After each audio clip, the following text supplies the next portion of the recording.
नमस्कार दोस्तों, मैं रोहित स्वागत करता हूं आप सभी लोगों का ज्ञान ऑर्बिट यूट्यूब चैनल की एक न्यू वीडियो में। दोस्तों, इस तरह के क्वेश्चन आमतौर पर सभी प्रतियोगी परीक्षाओं में पूछे जाते हैं और बहुत सारे स्टूडेंट्स ऐसे ही क्वेश्चन गलत करके आते हैं या फिर उन्हें करते ही नहीं है, क्योंकि उन्हें नहीं पता होता कि ऐसे क्वेश्चन किए कैसे जाते हैं। तो चलिए, ऐसे ही आप लोगों के लिए क्वेश्चन लेकर आए हैं और इस वीडियो में आप लोगों को टॉप 5 क्वेश्चन देखने को मिलेंगे और यह वीडियो देखने के बाद आप लोग इस तरह के क्वेश्चन आसानी से कर सकते हैं। तो चलिए, हमारा पहला क्वेश्चन क्या कह रहा है वो हम पहले देखते हैं।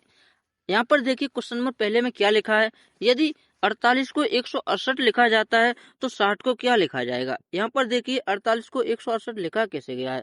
सोचने वाली बात है कि 48 को ऐसा क्या किया गया है कि 168 बन गया है। उसी तरह से अगर 168 48 से बन जाएगा तो वही मेथड हमें 60 में भी लगाना पड़ेगा और 60 से जो हमें उत्तर मिलेगा वही उत्तर हमारा सही हो जाएगा। यहाँ पर देखिए, हमारा क्वेश्चन नंबर पहला क्या बोल रहा है। यदि 48 से 168 बनता है तो 60 से क्या बनेगा। यहाँ पर देखिए, 48 से 168 कैसे बना है, चलिए देखते हैं। सबसे पहले अगर हम देखें, 4 में प्लस 8 भी करते हैं तो हमें 12 मिल जाता है। यदि इसी 12 में अगर हम 12 से गुना करते हैं तो 144 मिल जाएगा। ध्यान रखना, 144। और यही जो 48 लिखा हुआ है, इसी 48 का अगर हम आधा कर दें, ध्यान रखना आधा 24 कर दें तो हमें 168 मिल जाएगा। ध्यान रखना, ये मेथड हमारे इसमें जरूर लग रहा है। तो इसी तरह से हम देखेंगे 60 में ये लगेगा या नहीं लगेगा। चलिए, तो ये 60 में भी लगा के देखते हैं।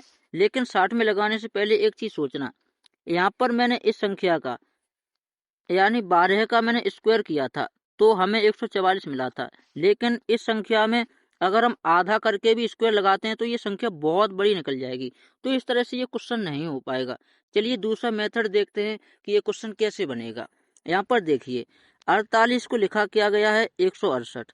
यदि 48 में हम गुना 3 करते हैं, गुना 3 करने से और उसी 48 का यानी इस संख्या का आधा जोड़ देते हैं, इसी में आधा जोड़ देते हैं तो हमें 168 मिल जाएगा। ध्यान रखना, इसी संख्या का आधा करेंगे और गुना 3 करेंगे तो 168 मिल जाएगा और इसमें हमारा इस तरह से ये क्वेश्चन सही हो जाता है। लेकिन अब हमें 60 को बनाना है, क्या बनेगा देखते हैं। 60 को क्या करना पड़ेगा, हमें 3 से गुना करना पड़ेगा। 60 में हमें 3 से गुना करना पड़ेगा। उसके बाद इसमें जो संख्या यहाँ पर लिखी है, इसी में हमें 30 और जोड़ना पड़ेगा। इसी तरह से जो भी हमें मिलेगा, देखते हैं क्या मिलता है। 6 3 18 यानी 180 में 30 जोड़ेंगे तो 210 मिल जाएगा। यानी इस क्वेश्चन का आंसर पहला बिल्कुल सही है। ध्यान रखना, इस क्वेश्चन का आंसर पहला बिल्कुल सही है। चलिए, चलते हैं अपने क्वेश्चन नंबर 2 की तरफ।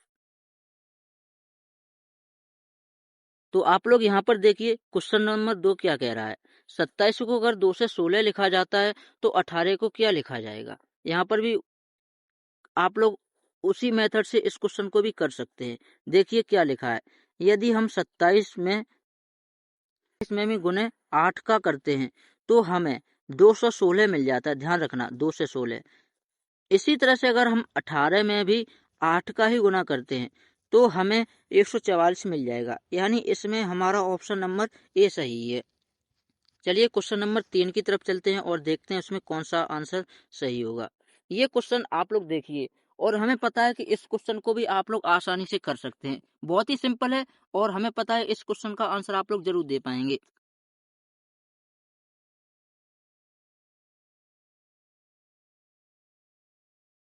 उम्मीद है आप लोगों ने इसका आंसर सही निकाला होगा। चलिए, हम आप लोगों को करके दिखाते हैं। सबसे पहले आप लोग यहाँ पर देखिए, 32 को 288 लिखा गया है तो 45 को क्या लिखेगा। सबसे पहले आप लोग यहाँ पर देखिए, 32 को 188 लिख कैसे दिया है, सॉरी 32 को 288 लिख कैसे दिया है। यहाँ पर देखिए, 32 में अगर हम गुना 10 करते हैं और उसी का माइनस कर देते हैं 32, ध्यान रखना 32 माइनस कर देते हैं इसी संख्या में, तो हमें 320 मिलेगा। 320 में से माइनस अगर 32 करेंगे तो हमें 288 मिलेगा। ध्यान रखना, 288 मिलेगा। अब मुझे देखना है 45 से आगे क्या मिलता है। अगर हम 45 में गुना करते हैं 10 का और इसी में से माइनस करते हैं 45, ध्यान रखना, तो हमारा 450 बनेगा। 450 में से अगर हम 45 माइनस करेंगे तो हमें 405 मिल जाएगा। यानी इसमें भी हमारा ऑप्शन नंबर ए बिल्कुल सही है। चलिए अपने नेक्स्ट क्वेश्चन की तरफ चलते हैं। क्वेश्चन नंबर 4 क्या कह रहा है, यहाँ पर आप लोग देखिए। यदि 24 को 156 लिखा गया है तो 40 को क्या लिखा जाएगा? यहाँ पर आप लोग देखिए और इस क्वेश्चन को भी आप लोग बताइए कि आखिर ये क्वेश्चन कैसे होगा। तो उम्मीद है दोस्तों आप लोगों ने ये क्वेश्चन जरूर कर दिया होगा। यदि नहीं कर पाया है तो चलिए हम आप लोगों को बताते हैं कि ये क्वेश्चन कैसे होगा। सबसे पहले यहाँ पर देखिए 24 को 156 कैसे लिखा गया है। सबसे पहले आप लोग यहाँ पर देखिए 24 में गुना किया गया है 6 का, ध्यान रखना 24 में गुना 6 किया गया है तो हमें 156 मिलता है। अब कैसे मिलता है आप लोग यहाँ पर देखिए, 24 पंजे 120 होते हैं और 120 में ही 44 हो जाते हैं, ध्यान रखना 144। लेकिन इसी 144 में हम 24 यानी ये जो संख्या लिखी है, इसी 144 में अगर हम 12 जोड़ते हैं तो हमें 156 मिल जाता है। ध्यान रखना 156 इस तरह से मिल जाता है। इसी तरह से हमें 40 में भी करना पड़ेगा। तो 40 को देखिए कैसे लिखा गया है। 40 में अगर हम 40 में भी अगर हम गुना 6 करते हैं तो हमें 240 मिलता है। ध्यान रखना 240 मिलता है। 240 में ही इस संख्या यानी जो 40 लिखा हुआ है, इसी संख्या का आधा जोड़ देते हैं, यानी 40 का 20 अगर है इसमें हम जोड़ दें तो हमें 260 मिलता है। ध्यान रखना 260, और इसमें हमारा ऑप्शन नंबर बी बिल्कुल सही है। चलिए नेक्स्ट क्वेश्चन की तरफ चलते हैं। और ये क्वेश्चन नंबर 5 जो है, इसका आप लोग हमें कमेंट में जवाब दीजिएगा। यानी ये आप लोगों के लिए होमवर्क रहेगा, ये आप लोग करके बताइएगा, कमेंट में हमें इसका जवाब दीजिएगा। यानी ये भी उसी मेथड से होगा जितने अभी तक सभी प्रश्न हो चुके हैं।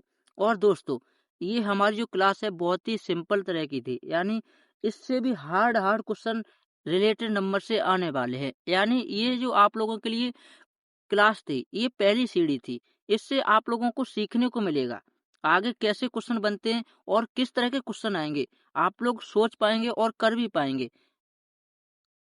तो दोस्तों इस क्वेश्चन का कमेंट में हमें जवाब दीजिएगा। मिलेंगे आप लोगों को फिर से एक नई वीडियो में, तब तक के लिए आप सभी लोगों को जय हिंद, जय भारत।